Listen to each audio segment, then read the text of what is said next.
Hello, everybody, and welcome to CIBS Executive Lunch, Conversation with CEOs. Our guest today is Jonathan Woetzel. Jonathan has been in China since 1985. He is currently Senior Partner of McKinsey Company, Director of McKinsey Global Institute, and we also have the pleasure to have him as one of our faculty in CIBS MBA. Thank you for taking the time to be with us today. You've been in China for so many years. You know China very, very well. But also, you have this role as in McKinsey Global Institute that put you in touch with the rest of the world. Yeah? So my questions will try to cover both aspects of your experience. The first one is about multinationals in China. What are you think the key success factors in this market? Well, Juan Antonio, I think that first of all, we have to start by saying that multinationals have been quite successful in the Chinese market, that by and large, they are getting more share and higher revenues in China than they do in other markets. Consumer markets in particular that we look at, multinationals have almost twice the share in China as they do, say, in the United States. So it's certainly true that multinationals are present here. And if you look at the surveys and what people report at the American Chamber or the European Chamber, generally speaking, margins are the same or better than they find globally. And 2/3 are saying they're profitable or more than profitable. So I think that sort of says it's possible, but obviously not everybody is successful, and there have been some pretty high-profile failures as well. So I guess we sort of boil it down into three big things, as is usual for McKinsey. And the first is to play to win, not to play. That China is probably the most competitive market in the planet, that it has more people trying to do more things. Nobody has really a home court advantage. And so it's very important to be number one or number two in your marketplace. Be the winner, and it's a winner take most, if not winner take all. Secondly, the only way to play is to really play from a China perspective. One really has to take advantage of what China offers. And it's not everything. So China does not offer raw materials particularly.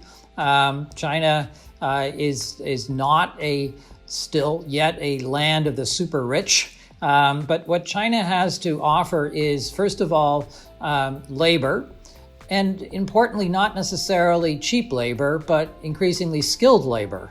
And it has to offer the depth of a supply chain, sort of millions, if not tens of millions of small and medium-sized enterprises.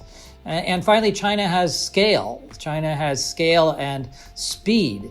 So playing in China means playing that way, at scale, with speed, leveraging the domestic supply chain and design base and people. Ultimately, it has to be a Chinese organization, which kind of leads me to the third point, is that if it isn't China credible, both internally and externally, it's not going to be a winning organization. So reshaping the organization so that decisions will be made in China for the world sets apart those multinationals that win in China from the ones that just participate. So I'd say those are the three things that multinationals that have succeeded have done very well. They've played to win, they've played from a China perspective, and they've built a China decision-making capability. In short, they treat China as their home market. You mentioned about the increasing competition in this market. How important is for those multinationals in the future to continue their success to have innovation in China? Well, this is a really interesting question because everybody means a different thing by innovation. So we want to make sure we, first of all, are talking about the same thing. So innovation is not invention, and obviously it's not copying. It's something between those two things. It's a change in a commercial product or service, but it's a change that creates commercial value. It's something that the customer appreciates and that the company can create a competitive advantage around. So by that definition, innovation is much more than simply what comes out of the lab, though of course there is scientific innovation. But equally importantly, there's process innovation, there's customer-based innovation, there is engineering innovation. There are lots of ways you can innovate in a business. And for sure, China is going through an innovation revolution.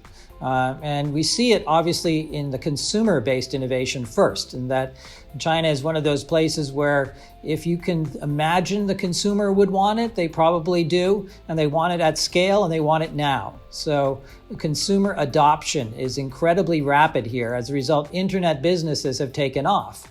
So China is the fastest innovation place on the planet when it comes to moving online, to digitizing, to using AI. So all of these areas you have to innovate. China obviously innovates a lot in its factories, as China's become the world's manufacturing center, but it's done so by rethinking processes. And by doing so to take advantage of what, again, China offers in the form of labor. So reducing embedded labor costs allows you to provide infrastructure at maybe half to 2/3 the capital cost and twice as fast, which can really translate into a cost advantage if you're talking about something like, say, polyester fiber. So innovating in the factory is a second big component. Innovation in engineering is something that's still a mixed bag. In some areas, in some industries that, for example, like telecom equipment, China has done very well. It's kind of innovated around creating a network of suppliers that have built a new standard, and we can look at the rollout of 5G, for example, as being innovation driven by Chinese engineering. Other sectors, if we look at the internal combustion engine, not so much. China has not yet created that capability. So engineering innovation is important in some areas, but not in others. Probably over time, we're going to see that move up. And then finally, there is, of course, scientific innovation, the stuff that does come out of the lab. And for businesses like pharmaceuticals or semiconductor design, of course, that's critical. And in those areas, it's safe to say that China is still at the beginning and hasn't really developed that innovation capability. So multinationals can largely rely on their global capabilities, but watch the space. And we've already started to see new approaches in biopharma and, yes, a catch-up in semiconductors. And that promises that over time, China will become just as innovative and just as competitive in those sectors as anywhere else. So right now we have a snapshot. We don't have the movie around where China innovates and where you need to be innovative in China. But over time, I think the trend is going to be pretty much across the board, that China will be one of those places where you can count on global innovation to happen at scale and at speed, where multinationals will need to bring their best game to China to win in the marketplace. So as a consequence of that, we also see the emergence of Chinese multinationals going global. Can be they considered serious competitors in the global market? And what do they bring that is different, if anything? Well, Chinese multinationals, first of all, is very early in that game. If we look at the Fortune 500, China now has almost as many companies on it as the United States does in terms of their headquarters, and so maybe 100 plus companies. But if we look at the share of the revenues of those companies that is derived from outside their home market of either the US or China, the Chinese number is maybe 20% of their revenues come from overseas, whereas the US number is closer to 40 to 50%. And that just shows that Chinese companies are just not as global. And they're earlier in their game. Now, that's largely because those big companies, or a big chunk of them, are still big state companies. And they are essentially there because they're big, because I want to say they've been given, but they have dominant home market positions. And that simply makes them less capable, perhaps, of competing overseas, or they're in industries which are not as globally traded. So they're big, but they're not global. That said, there is a segment that is clearly going overseas, and those are both the new industries like technology. If we look at what is a globally traded industry, it's largely a high value added industry like information, communications, and technology, or higher value added manufacturing, including, say, electric vehicles. So there's that. There's also companies that have capital and are deploying it globally, resource companies, banks to some extent, big services groups. So There's certainly a trend driven by, I would argue, largely by the private sector to create global Chinese enterprises. What they bring, of course, is a leading position in one of the two largest markets in the world. So they bring scale. They bring the advantages of China, which is that labor, notably the depth and breadth of skilled labor, the Chinese supply chain, and of course, not to be underestimated, Chinese capital. China has a tremendous depth of savings that it can redeploy. Those are big advantages. And of course, what they don't bring is, in many sectors, technology or design capabilities equivalent to others in the global marketplaces, and very importantly, local market knowledge. In that sense, Chinese MNCs are at the same disadvantage as anybody is in going abroad. They don't know those marketplaces, and they don't have that history. As a result, when it comes to entering the African markets or the South Asian markets, they have to depend on intermediaries, they have to work through others. They are open in many cases to partnerships, both with local and global MNCs. And there may be opportunities that way across industries to see that kind of collaboration between multinationals and Chinese companies to bring the best of both to create global enterprises. Some countries going out of this COVID-19. One of the conversations that you hear in the news is that some countries are asking their multinationals to bring operations back home. How realistic do you think is this? Well, when you survey the multinationals about their desires or interests in reshoring, as it's called, there are basically two factors. One is the ability to serve a marketplace that more effectively. And so if the market becomes more local, or there is a risk in being locked out of the marketplace, that's clearly a reason to consider a new investment. The other is, interestingly, the opportunity to change your business through a new investment, largely meaning automation, and to essentially replace a labor-intensive business with a capital-intensive business or a technology-intensive platform. Those are the two big reasons companies might reshore or change their operating model. So I'd say it's possible, but it depends on, first of all, growth and where that growth is, and secondly, on technology and to what extent technology changes the operating economics of a business.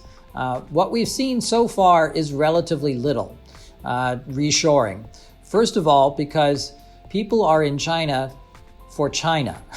They came to China to build a marketplace in China, and they've been relatively successful at doing that. Leaving China would defeat the purpose.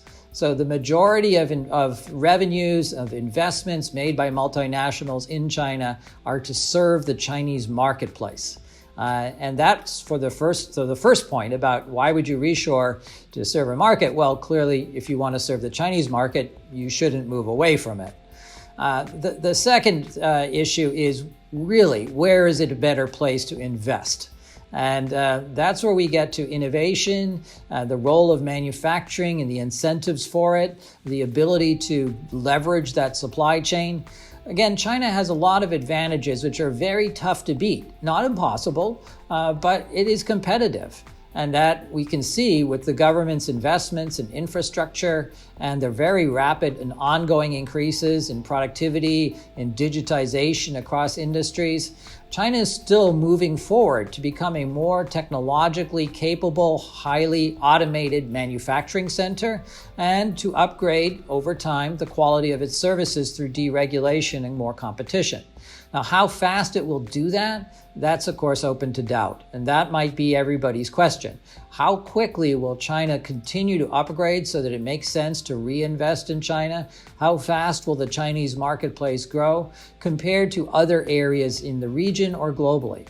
And with that, I might say, to the extent that we've seen people say that they want to move from China, it tends to be largely towards Southeast Asia. Those are the areas where it's the largest opportunities for growth again. The Asian markets are also growing, even as the Chinese markets grew. And so when companies look at where they can move to access growing markets, it's largely in Asia. And the same goes for what is the opportunity to change the production model. Also, those supply chains are growing in Asia, and as a result, it creates an opportunity to automate and to invest in Asian markets.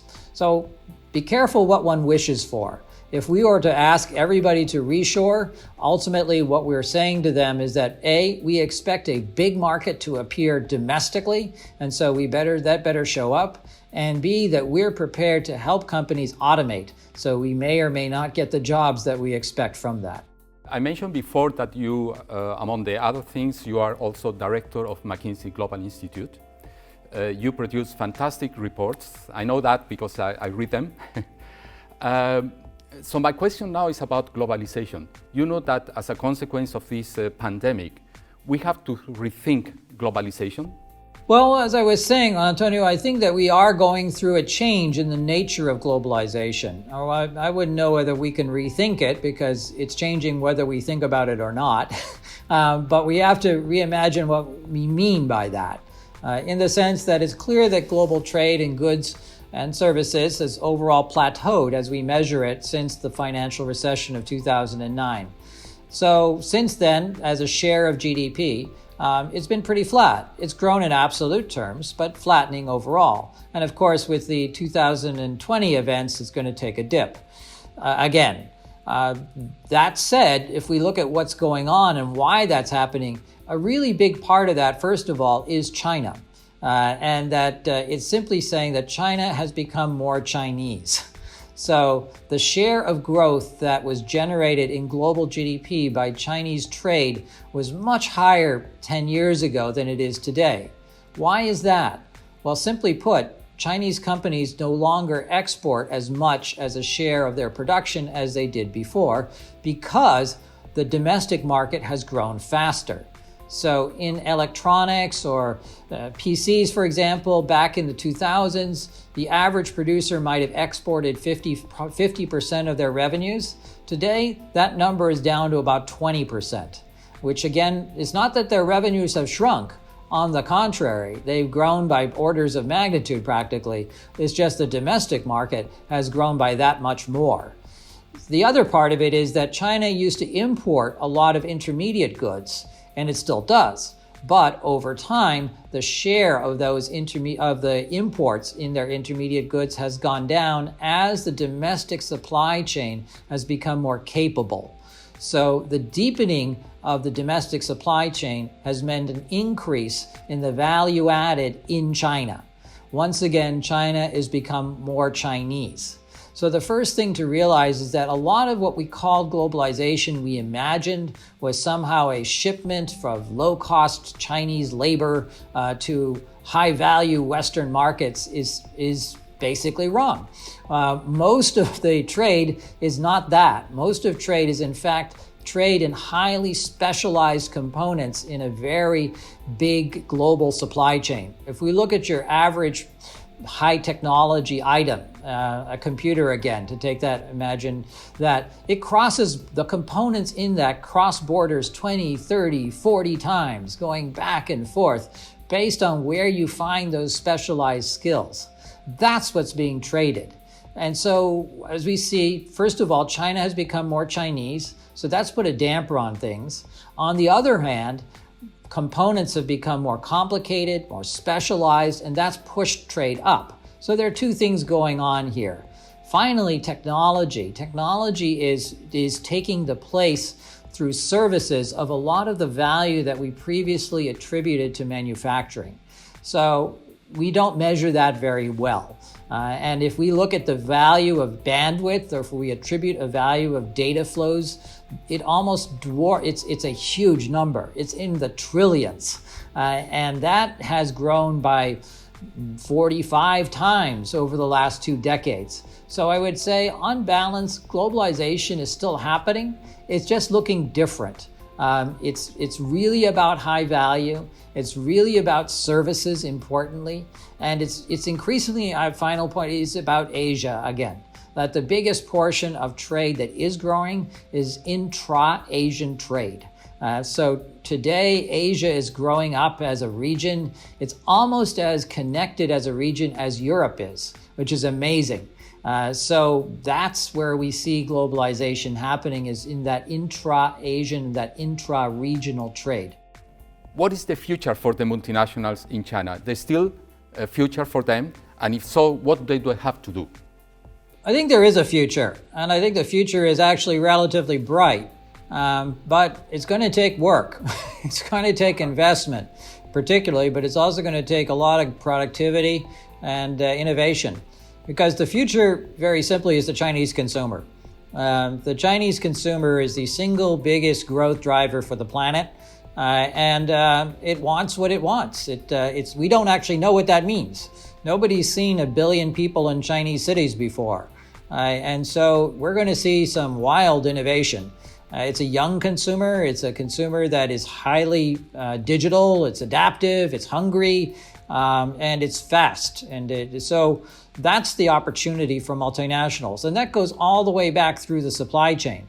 The thing about this is that it challenges the embedded legacy structures of multinationals, who can be justifiably proud of the innovations that they made of the decades past, but we're now in a new place, and we're with a new consumer who wants what that exists, they see in their advertisements and in their consumers around the world. They just want it now, they want it in China, and they want it cheaper. So developing that in-country capability is the way forward. And that means moving R&D, moving design, moving the supply chain to China to deliver for China, and from China perhaps to the world, because Chinese consumers similarly are, I wouldn't count the Indian consumer out or the African consumer out. They also will come up at this. But right now we're dealing with the Chinese one. So how do you reinvent that process to literally do it differently, whether it's your retail store formats, your go-to-market approaches, obviously the supply chain and the capabilities and the connection, the contracting between the supply chain and the OEMs. These things all have to be adapted, invested in, and rethought by people who live in China. That's the challenge. And it's, of course, there is a equal challenge in many areas in dealing with the stakeholders in your environment, be that employees, the regulator, local government. All of these stakeholders exist in every context. So for multinationals in China, they also have to face those challenges. But as we've seen, multinationals have accomplished a lot in China, and in doing so, they have supported China's own growth. It's been very symbiotic, if you will. The success of multinationals in providing goods and services that have enabled industries to develop have also employed tens of millions of Chinese workers and delighted hundreds of millions of Chinese customers.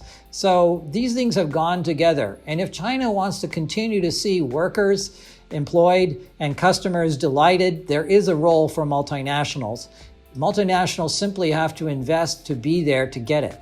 Well, I mentioned before that you are one of our faculty in the MBA, so you know our MBA students quite well.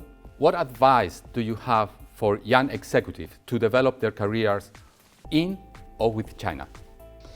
Well, I think, first of all, China is a full-body experience. And that's why I applaud people from overseas who come to CIBS to learn and to be part of China, because there's really no other way to do it. Standing outside the country and studying it and thinking about it is no substitute for being part of it. And I think clearly CIBS does a great job of bringing people into China. Where I think they should do is to take that experience and then explore on their own. So having been prepared and having developed an initial network and a good set of concepts and having exposure to a lot of entrepreneurs, take that into the marketplace. Try it out. And that can be done in China or outside of China, but it's important to put to work some of the concepts, some of the ideas, and in a practical sense. That's how we really gain skills. Particularly, we know this from adult learning, is that you really don't know something until you try to do it. And then ultimately you test that by being able to teach others. So my biggest advice is go out and be an entrepreneur. an entrepreneur in whichever context you find yourself in. That doesn't necessarily mean running a startup, though everybody could. It can be in a part of a big organization too. But in that organization, ask the questions of why aren't we in China? Or what are we doing there? How can we do it better? What should we reinvent? Get in charge of some initiative that allows you to test out some of those ideas that you've had. Because now is the time. China values scale and speed. So coming out of CIBS, we should all be like rockets that's shooting off into the air, moving at speed to hopefully hit the target. But if not, try again. Keep going, because that's what China's all about. As Jack Ma likes to say, he's failed at almost everything he's tried before Alibaba. So, and that's okay, because in that sense, China is a land for entrepreneurship, simply because there is no other alternative. There's nothing else to do in China other than try to do a new thing, because people expect it. That's the opportunity.